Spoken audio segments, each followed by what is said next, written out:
Le problème, nous dit Rav Pinkus, c'est que ce que nous avons appris dans notre enfance, d'un regard naïf et sans réflexion, un regard primaire, nous n'évoluons pas davantage. Ce même regard, nous l'avons durant toute notre vie.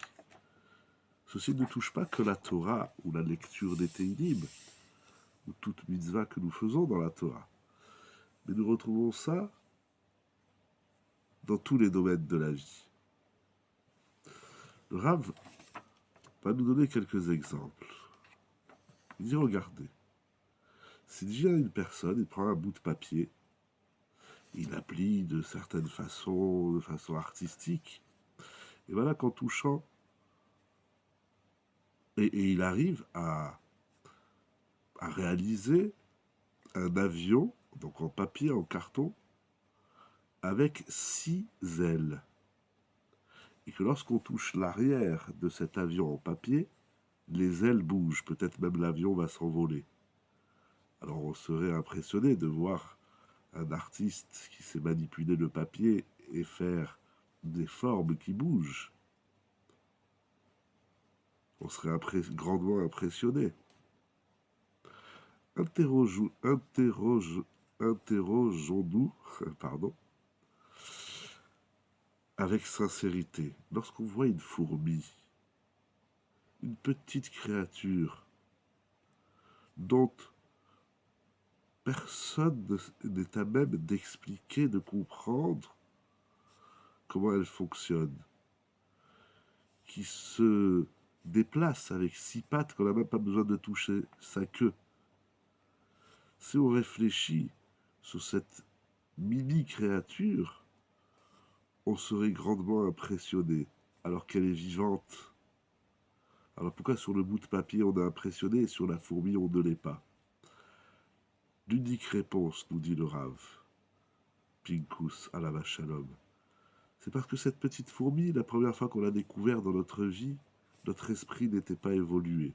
Nous avions peut-être 2 ans. Et nous n'avions pas les capacités de comprendre la profondeur qui se cache dans cette petite créature. Alors on l'accepte comme ça et on grandit. C'est incroyable comme idée. On grandit, l'homme grandit dans la vie, il évolue dans tous les domaines, sauf dans son regard sur les choses qu'il a connues dans son enfance. Il garde ce même regard infantile, naïf, non évolué toute sa vie.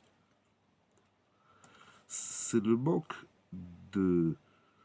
d'émerveillement de la grande sagesse qui se trouve dans la fourmi.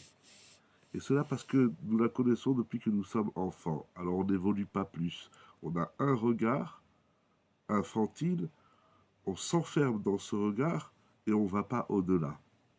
Et même dans notre âge avancé, mature, on reste avec le regard de l'enfant que nous étions.